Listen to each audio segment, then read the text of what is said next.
And are you refreshed? Good. Now what?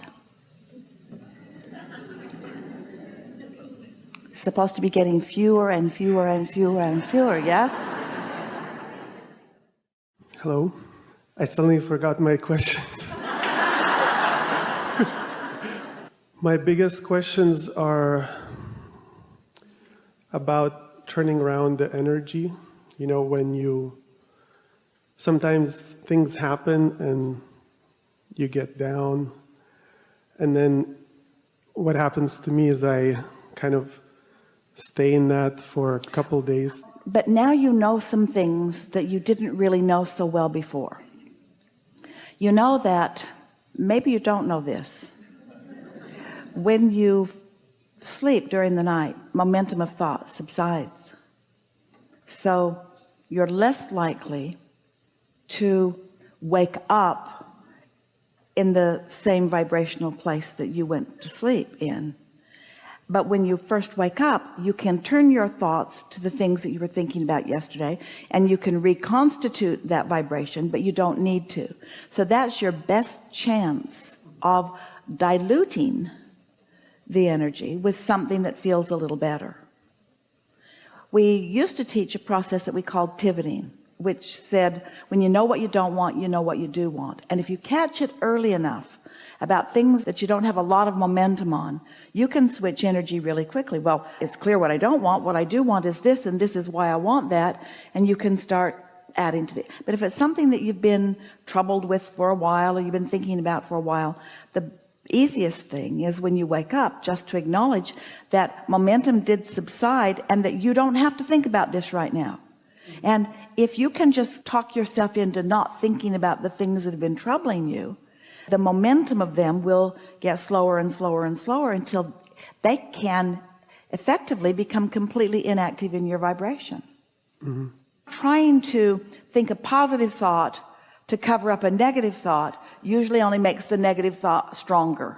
Have you ever been having a conversation with someone and you're sure you're right and they're sure that they're right, and neither one of you are making any headway with either one of you, with the other one?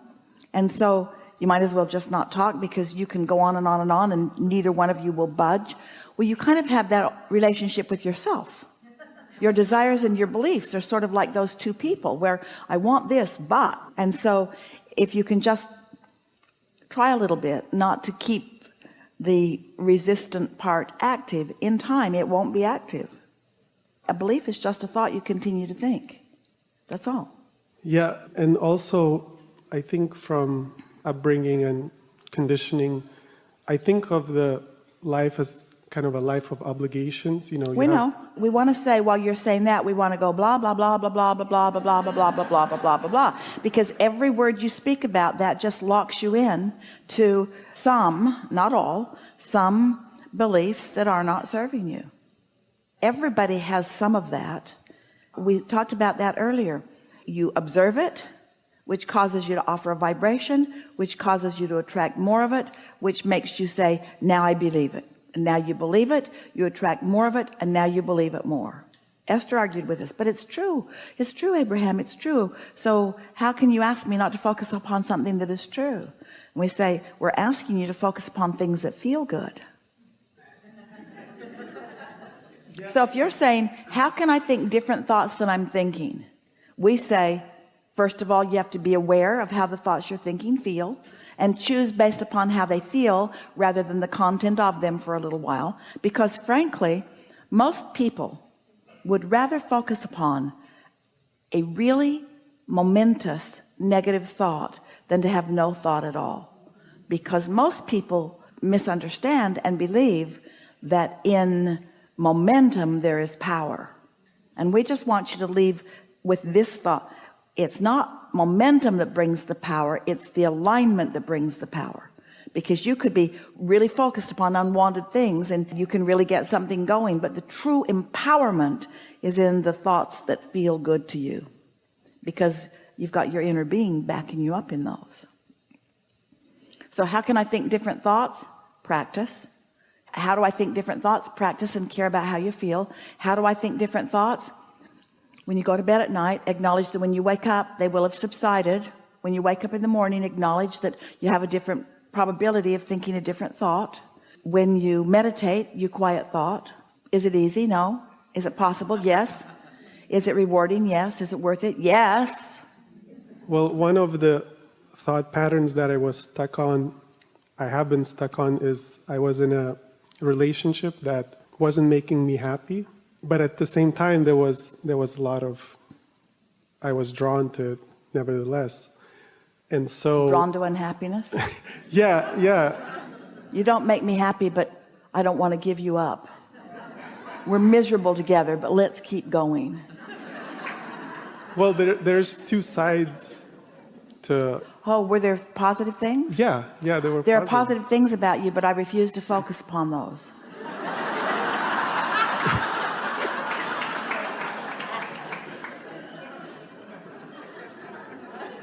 Until you're gone, and now I have to focus upon them to make myself feel better about not being with you. Well, so I'm like 8 months out of it. No, you're not. You're not out of it. So it's almost like it was just yesterday. Yeah, it is. Because you've kept it active in your vibration as if it is yesterday. Yeah. Well, don't do that. I don't know how to stop. So what would you guess? Well, I think... Could you find something else to think about? Yes, but I think it hinges on the belief that only one specific person can make you happy, and I have to change that belief. Well, if you believe that only one specific person can make you happy and that person's gone, then you're in deep doo-doo. And you know why that thought feels so awful? Is because it's a ridiculous, stupid thought.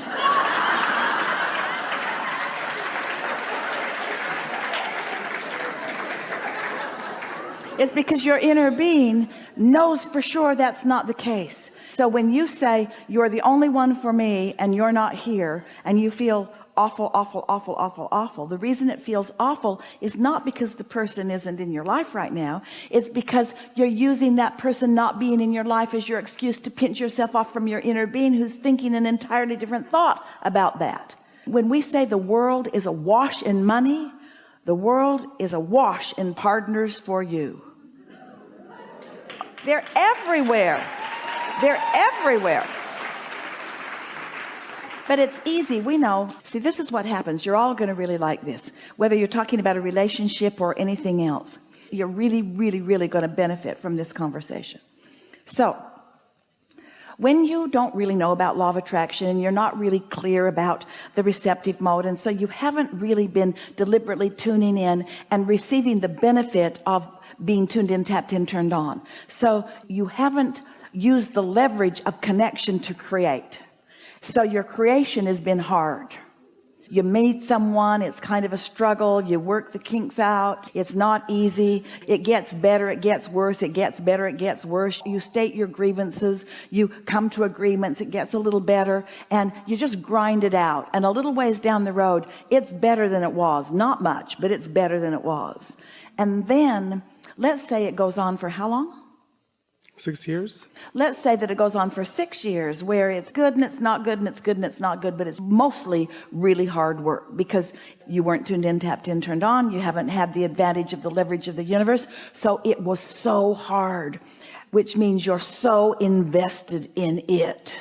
So I don't want to start over again. 6 years of hardship. I want that to pay off for me.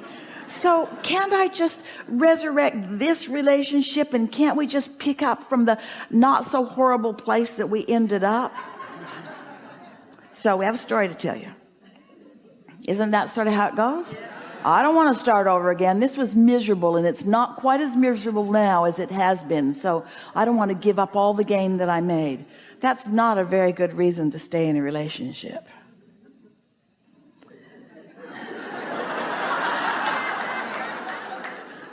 But we get it. If you are creating through blood, sweat, and tears, then you've got an investment that you want to capitalize on. But we're telling you there's another investment that you've made, and it's the vortex, and you've got another mountain of goodness that's flowing to you. And so now we have another story for you.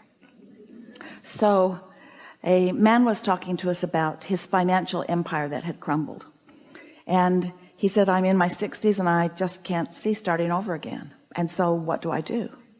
And we said to him, you're forgetting about the vibrational currency that you've amassed. You're not starting over.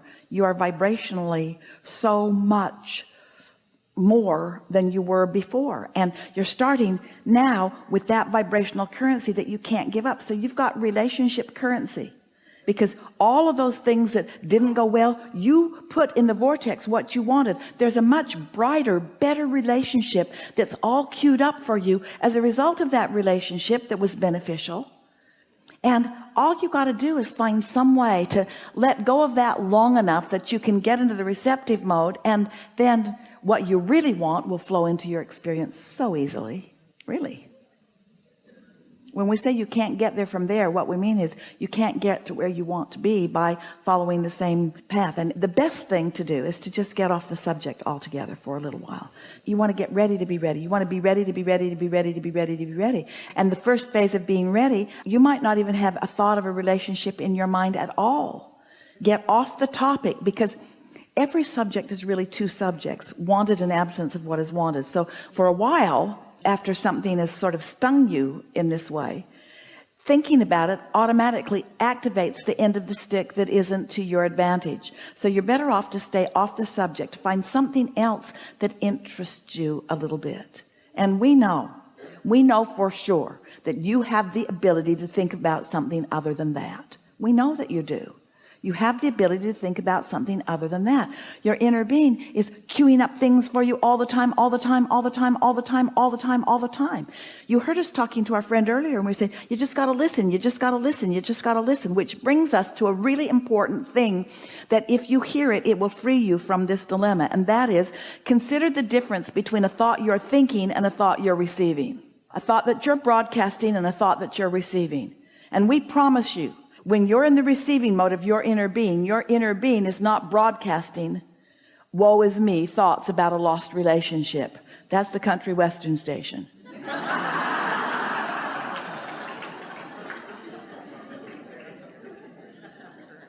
Your inner being is broadcasting what a beautiful day it is, and how magnificent your body is, and how good to be alive it is, and how many magnificent things there are in this world, and how many wonderful things there are to think about. And your inner being is broadcasting so much remarkably wonderful stuff for you to receive.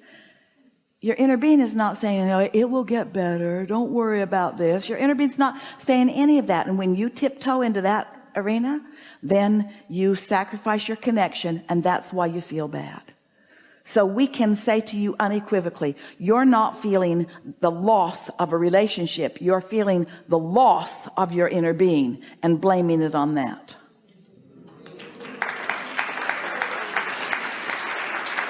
So you could say to what feels like your lost lover, I'm really mad at you because you caused me to lose connection with my inner being, because I don't have the ability to focus.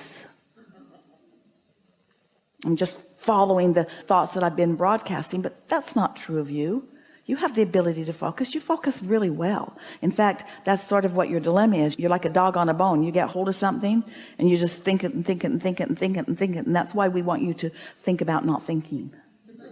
So I want you to think about receiving. And we've had some really good conversations here today about what the receiving mode is, and how to get into the receiving mode, and what the benefits of being in the receiving mode are. Yes, there are so many people that have had so much lost love that there is a very powerful river, stream of consciousness that's flowing, that's easy to tap into. So much so that when you get hold of a little piece of it, you can feel so much worse than this relationship is worth, because you just get tapped into all lost love. But why do that when you can tap into the energy that creates worlds? Yeah, worlds.